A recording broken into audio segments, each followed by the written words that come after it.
नमस्कार। आज द्विवेदी युग के महत्वपूर्ण हस्ताक्षर कवि मैथिली शरण गुप्त पर चर्चा की जाएगी।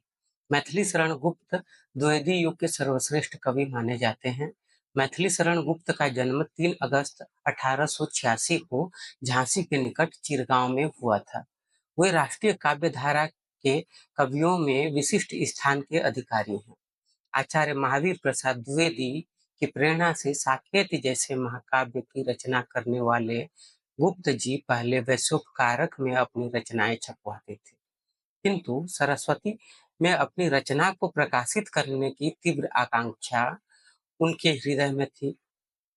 उन्होंने रसिकेंद्र उपनाम से ब्रजभाषा में कविता लिखी और कविता सरस्वती के लिए भेजी, किंतु उनकी वह कविता सरस्वती में नहीं छपी और द्विवेदी जी ने उन्हें पत्र लिखकर सूचित किया कि सरस्वती में हम बोलचाल की भाषा में लिखी गई कविताएं ही छापते हैं, तथा यह भी लिखा कि रसिकेंद्र बनने का जमाना अब लद गया।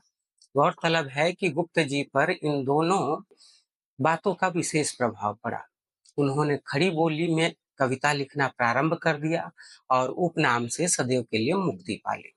तत्पश्चात उन्होंने हेमंत नामक कविता सरस्वती के लिए खड़ी बोली में लिखकर भेजी, जो अनगढ़ एवं अस्त व्यस्त थी, किंतु द्विवेदी जी ने उसका संशोधन करके सरस्वती में वह कविता छाप दी। यद्यपि कविता में इतना संशोधन परिवर्धन किया गया था कि वह एक नई रचना ही बन गई, तथापि उसके नीचे नाम मैथिली शरण गुप्त का ही दिया गया था।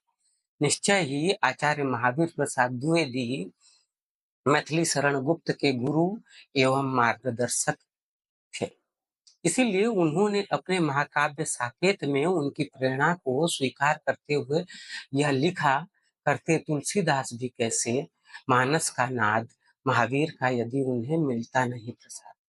मैथिली शरण गुप्त की प्रमुख रचनाएं हैं रंग में भंग 1909 ईस्वी, जयद्रथ वध 1910 ईस्वी, भारत भारती 1912 ईस्वी, पंचवटी 1925 ईस्वी, झंकार 1929 ईस्वी, साकेत 1931 ईस्वी, यशोधरा 1932 ईस्वी, द्वापर 1936 ईस्वी, जय भारत 1952 ईस्वी और विष्णु प्रिया 1957 ईस्वी।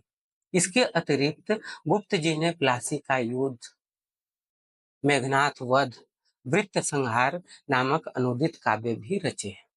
भारती और नित्यानंद नाम से अंग्रेज सरकार के विरुद्ध इन्होंने कविताएं भी लिखी। उनकी कृति भारत भारती जो 1912 ईस्वी में प्रकाशित हुई थी, स्वाधीनता संग्राम के समय प्रभावशाली सिद्ध हुई और इसी कारण महात्मा गांधी ने उन्हें राष्ट्र कवि की पदवी भी दी। उन्हें साकेत के लिए मंगला प्रसाद पारितोषिक सम्मान प्रदान किया गया।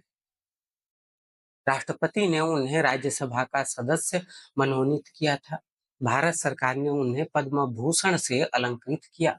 उनकी जयंती 3 अगस्त को हर वर्ष कवि दिवस के रूप में मनाया जाता है। अब साकेत के काव्यगत विशेषताओं पर बात की जाए। हिंदी में रामकथा पर कई महाकाव्य लिखे गए, जिनमें प्रमुख हैं तुलसीदास कृत रामचरितमानस, केशवदास विरचित रामचंद्रिका और मैथिली शरण गुप्त द्वारा रचित साकेत। कवि को इसके निर्माण की प्रेरणा भी आचार्य महावीर प्रसाद द्विवेदी जी से ही प्राप्त हुई थी, जिन्होंने सरस्वती में प्रकाशित एक लेख में कवियों से यह आग्रह किया था कि वे राम कथा की उपेक्षित पात्र उर्मिला पर कुछ लिखें। डॉक्टर द्वारिका प्रसाद सक्सेना के अनुसार साकेत की रूपरेखा निश्चित करने वाले श्री छोटेलाल बृहस्पत्य थे, जिन्होंने जनवरी 1911 ईस्वी में पत्र लिखकर गुप्त जी को कुछ सुझाव दिए थे। इन सुझावों में यह स्पष्ट उल्लेख था कि उर्मिला का विरह निरूपण करना है तथा कुछ नए घटना प्रसंग भी उनमें जोड़ने हैं। साकेत में नवीन उद्भावनाएं। साकेत कविवर मैथिली शरण गुप्त द्वारा खड़ी बोली में रचित राम कथा पर आधारित आधुनिक काल का प्रमुख महाकाव्य है। इसकी कथा का मूल ढांचा तो परंपरागत राम कथा के आधार पर भी निर्मित किया गया है, तथापि कवि ने कुछ स्थलों पर परिवर्तन करते हुए नवीन एवं मौलिक उद्भावनाएं की हैं। इनसे कथा के सौंदर्य में वृद्धि हुई तथा कवि के उद्देश्य की पूर्ति भी हुई है। इन नवीन उद्भावनाओं का विवेचन हम निम्न शीर्षकों के अंतर्गत कर सकते हैं। एक तो राम का मानवीय रूप। मैथिली शरण गुप्त ने साकेत में जिस राम का वर्णन किया है वह पौराणिक पात्र होते हुए भी देवत्व की तुलना में मानवीय रूप के अधिक निकट है। दूसरे शब्दों में राम अलौकिक परमात्मा न होकर किसी संसार के मानव हैं जो संसार को ही स्वर्ग बनाना चाहते हैं। वे कहते हैं भव में नौ वैभव व्याप्त कराने आया, नर को ईश्वरता प्राप्त कराने आया, संदेश यहाँ में नहीं स्वर्ग का लाया, इस भूतल को ही स्वर्ग बनाने आया। दूसरा कि नायक परिवर्तन। राम कथा के परंपरागत जितने भी नायक हैं वो सब में राम ही मूल रूप से, लेकिन साकेत की रचना कवियों की उर्मिला विषयक उदासीनता लेख से प्रेरित होकर की गई थी। अतः स्वाभाविक रूप से कवि राम कथा की उपेक्षित पात्र उर्मिला को महत्व देना चाहते थे। यही कारण है कि इस महाकाव्य की कथा का केंद्र बिंदु उर्मिला ही है। उसी की वेदना का चित्रण करना कवि का उद्देश्य रहा है। अतः कवि ने यहाँ उर्मिला को ही राम कथा का प्रमुख पात्र मानकर इस महाकाव्य की रचना की। उर्मिला लक्ष्मण से जब चित्रकूट में अचानक मिलती है और लक्ष्मण उसे देखकर घबरा जाते हैं, तब उसने जो पंक्तियां कही हैं वे उनकी वेदना एवं महानता दोनों को एक साथ व्यक्त करती हैं। मेरे उपवन के हरिण आज वनचारी, मैं बांध न लूंगी तुम्हें तजो भय भारी। कैकई का अनुताप। गुप्त जी ने साकेत में वर्णित रामकथा में यह भी मौलिक उद्भावना की। कैकई को अपने किए पर पश्चाताप होता है। चित्रकूट में भी वह सभा में अपना अपराध स्वीकार करती है और राम को घर लौट चलने के लिए कहती है। वह कहती है युग युग तक चलती रहे कठोर कहानी, रघुकुल में भी थी एक अभागिन रानी, निज जन्म जन्म में सुने जीव यह मेरा, धिक्कार उसे था महास्वार्थ ने आ घेरा। पश्चाताप की इस आग में जलकर कैकई का सारा कलुष धुल गया।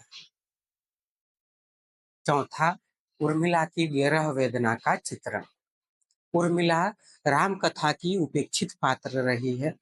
गुप्त जी ने उसे महत्व प्रदान करते हुए साकेत में उर्मिला की वेदना का विशद चित्रण नवम सर्ग में किया है।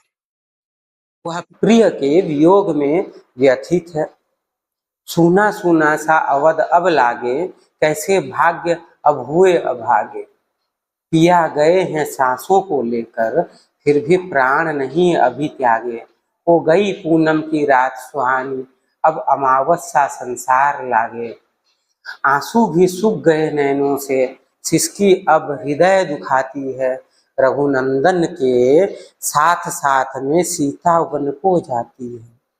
क्या वन में जाकर नाथ कुछ याद न मेरी आती है। कवि ने उसके त्याग, धैर्य एवं चरित्र को अपने काव्य का विषय बनाकर वह महत्व प्रदान किया है जिसकी उर्मिला वास्तव में अधिकारी है। इसके साथ ही एक नवीन उद्भावना है युग चित्रण का। साकेत में कवि ने योगिन भावनाओं का भी समावेश किया है। जिस समय साकेत की रचना हुई, देश उस समय परतंत्र था तथा अंग्रेजों के विरुद्ध स्वाधीनता आंदोलन चल रहा था। साकेत में राम रावण का युद्ध दरअसल स्वाधीनता आंदोलन की युद्ध में भी दिखाई देता है। जैसे हाय मरण से नहीं किंतु जीवन से भीता, राक्षसियों से घिरी हमारी देवी सीता। बंदी गृह में बाट जोहती खड़ी हुई है, व्याध जाल में राजहंसिनी पड़ी हुई। गांधीवादी मूल्यों का समावेश भी साकेत में कई स्थलों पर किया गया है। अधिकारों के लिए संघर्ष करना, नारी समानता की बात करना, स्वावलंबन एवं सदाचार, सत्य, अहिंसा, प्रेम आदि का उल्लेख साकेत में इस विचारधारा के अनुरूप किया गया है। तो कहा जा सकता है कि साकेत में कवि ने जो मौलिक उद्भावनाएं कहते हुए परंपरागत राम कथा में परिवर्तन किए हैं, उनसे कथा की सुंदरता में चार चांद लग गए। गुप्त जी ने ऐसा करके एक बड़ी आवश्यकता की पूर्ति की है और वह अपने इस कार्य में पूर्णतः सफल भी रहे हैं।